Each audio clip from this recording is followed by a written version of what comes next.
Las visas que Ecuador comenzará a exigir a los ciudadanos venezolanos que quieran ingresar a su territorio tendrán un plazo de 2 años, con posibilidad de prórroga, informó el canciller José Valencia a Diario El Comercio. El ministro señaló que los venezolanos podrán solicitar las visas humanitarias en los consulados en Caracas y Valencia.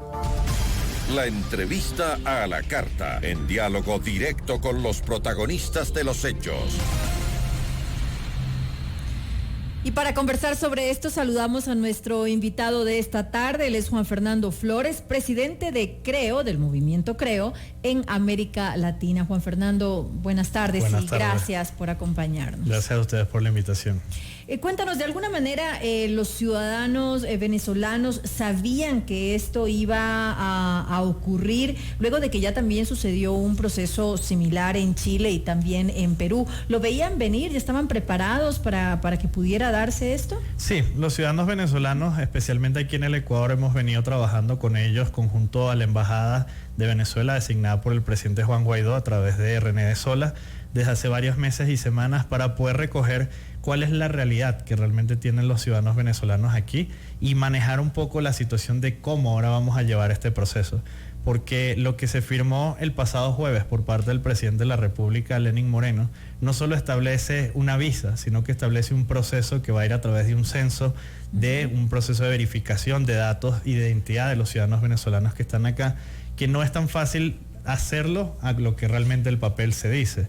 Entonces eso nos ha obligado a que nosotros trabajemos en conjunto con las organizaciones de venezolanos acá en el Ecuador, que son aproximadamente 17 a nivel nacional y unas 20 a 30 organizaciones en distintas provincias del país, para poder alinear y articular cómo vamos a hacer en conjunto este trabajo. ¿Preocupan los documentos que puedan ser solicitados para este trámite? Sí, el principal documento que le preocupa al ciudadano venezolano es el pasaporte, porque entendamos que Venezuela desde hace más de 4 o 5 años no emite pasaportes a los ciudadanos venezolanos ni a los ciudadanos extranjeros que tengan doble nacionalidad en Venezuela, por lo cual eso complica de todo sentido que podamos regularizarlos, porque al no tener un documento fiel, es muy difícil poder verificar la identidad. Y quizás muchos dirían, ¿por qué no lo hacen a través de la cédula?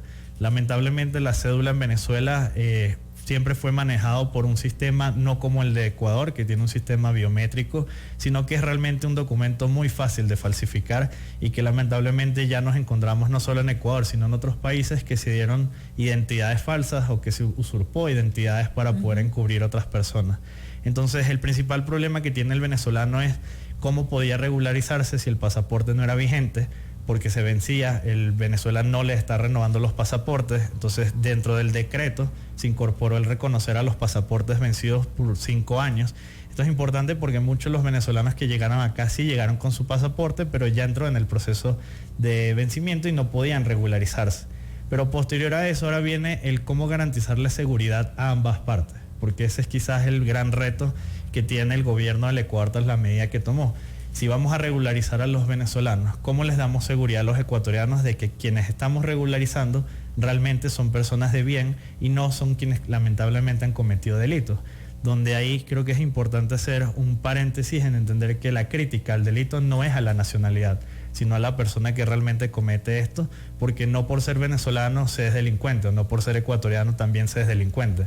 Lamentablemente las personas son las malas. Es decir, no se necesita generar conciencia en esto para que la gente pueda diferenciar y no encasilla a todos los venezolanos en ciertos estereotipos, digamos. No, y además estereotipos que Ecuador ha luchado durante muchos años. Somos un país de migrantes, tenemos 3 millones de ecuatorianos en el exterior, y yo recuerdo cuando en el Ecuador se protestaba porque nos decían sudacas o cotorros en Europa o inclusive en Venezuela, muchos de la comunidad migrante allá, y nosotros decíamos esto hay que luchar para que no ocurra. No podemos ser hoy nosotros los que decimos venecos o les decimos realmente que ellos son los delincuentes, porque la nacionalidad nunca va a definir a la persona. Tú nos comentabas fuera de micrófonos que incluso tú mismo siendo ecuatoriano, pero habiendo vivido durante muchos años en Venezuela, por eso tienes ese acento, te han dicho muchas veces que te vayas de aquí, que te regreses a tu país, un poco de xenofobia se ha dado contigo. Sí, nosotros hemos trabajado muchos temas sociales para lograr integrar a la comunidad venezolana con la comunidad ecuatoriana en los sectores donde vive. Hemos empezado a hacer procesos de recuperar parques, de recuperar espacios para que el venezolano le dé un aporte al lugar donde llegó Y cuando nos acercamos a varias comunidades para trabajar esto, el resultado de algunos fue decirme, vete a tu país o lárgate a tu país. Y yo le decía, hay un problema, yo no me puedo largar porque yo ya estoy en el país. Entonces me dicen, no, pero es que tú hablas como venezolano. Le decía, es que ese es el problema, nos encasillamos en temas que quizás van al acento o a la nacionalidad, al color, y discriminamos por ello y no vemos que detrás de eso hay una intención y una acción social de generar un cambio. Entonces, lo mismo hacíamos en Venezuela cuando estuvimos allá.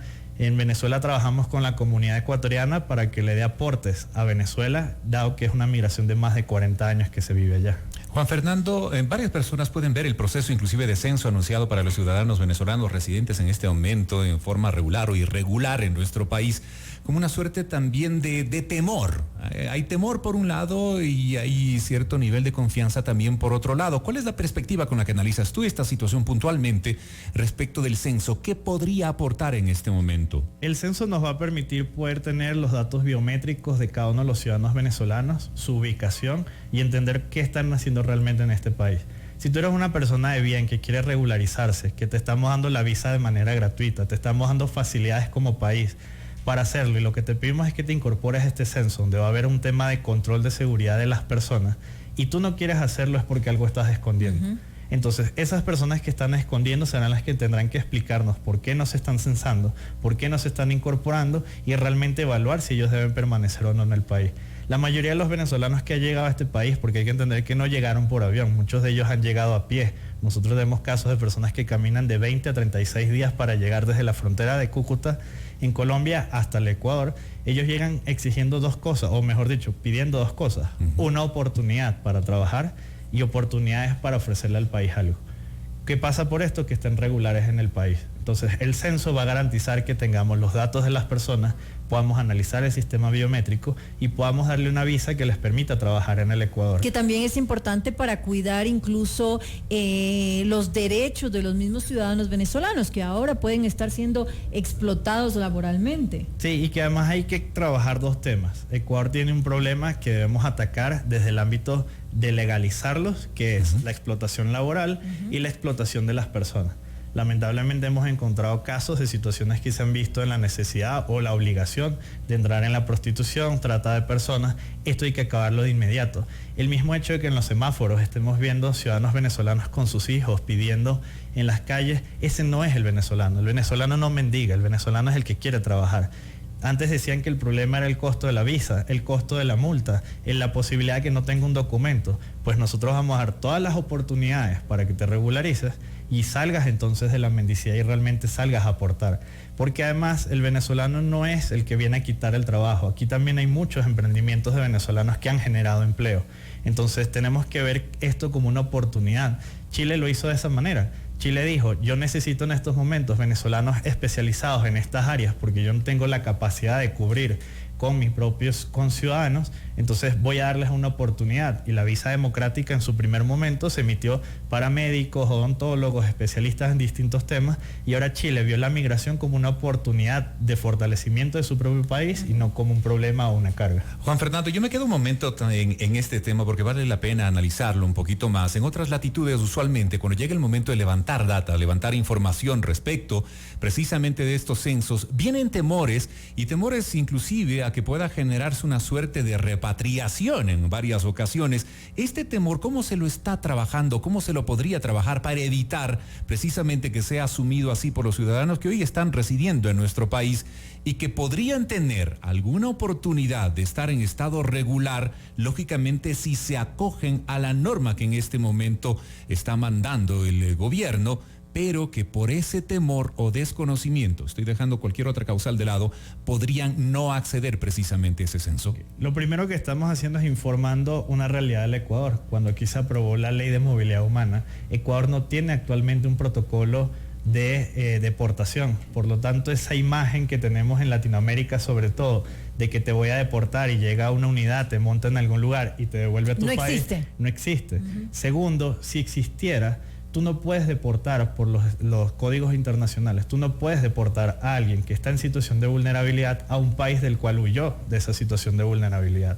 Por lo tanto, dentro del decreto hay 3 transitorias importantes que establecen que durante 30, 60 y 90 días se van a tener que establecer entre la Asamblea Nacional del Ecuador el Ministerio del Interior y Cancillería los protocolos específicos de cómo se van a manejar estos temas. Y dentro de eso vamos a tener que incorporar que el ciudadano venezolano entienda que el censo no es para afectarlo, sino para darle un beneficio, y esto lo vamos a trabajar con la embajada y las organizaciones de venezolanos en el país. Justamente ahí tengo una duda. Uno de los requisitos para obtener la visa humanitaria es que hayan ingresado a través de los puntos migratorios regulares, pero ¿qué va a pasar con aquellas personas que no lo han hecho? Porque muchísimas de las personas, de los venezolanos que ahora se encuentran en nuestro país, no pasaron por los controles migratorios. Ahí lo que hemos evaluado con sobre todo las organizaciones de venezolanos en frontera es proponer a la Cancillería que dé un periodo para que aquellas personas que entraron en situación no regular por estos caminos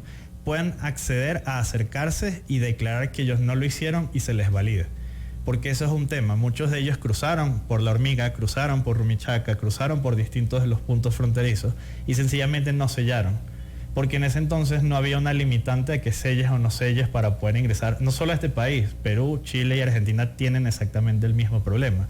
Lo que hemos hecho es ver qué están haciendo nuestros países hermanos para poder evaluar cuál es la mejor opción. Perú está evaluando dar un periodo de gracia de 3 meses donde tú seas sincero y vayas y le digas a la autoridad migratoria: yo ingresé de manera irregular, no sellé, vengo a que aquí me selles mis documentos para yo poder regularizarme.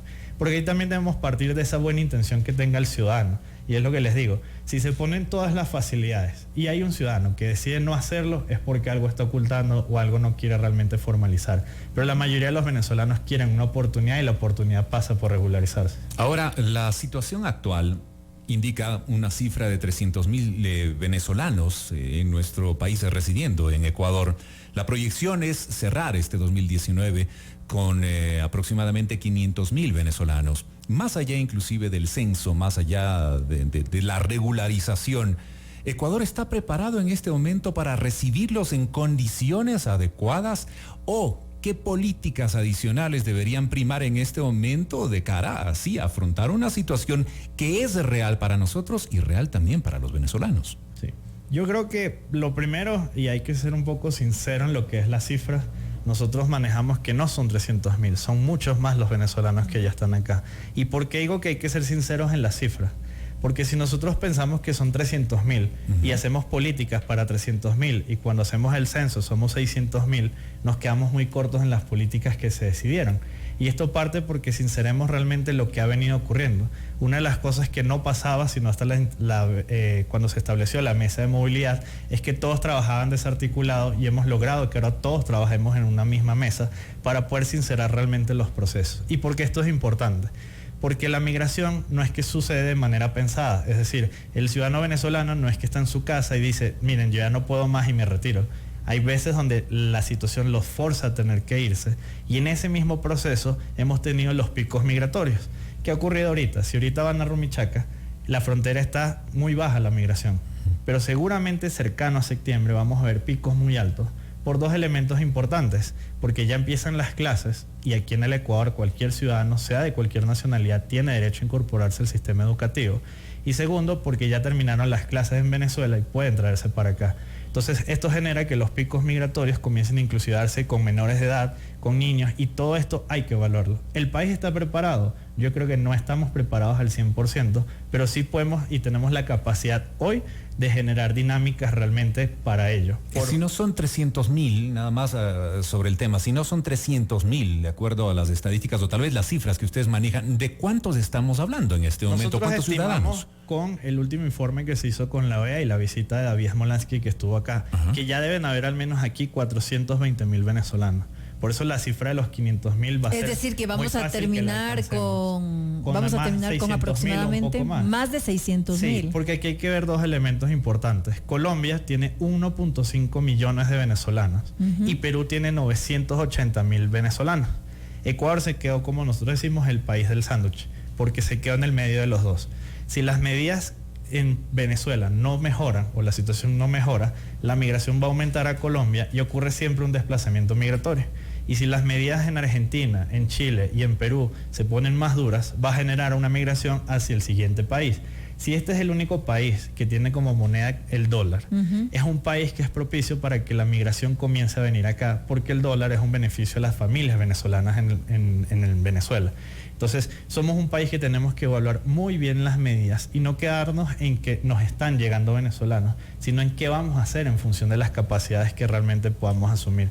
Y por eso nuestra llamada a Cancillería ha sido muy bien las medidas que se han tomado, pero pensemos a futuro lo que realmente puede suceder. Porque, ¿qué pasa si a Ecuador nos ponemos la misma cifra de Perú, 980.000?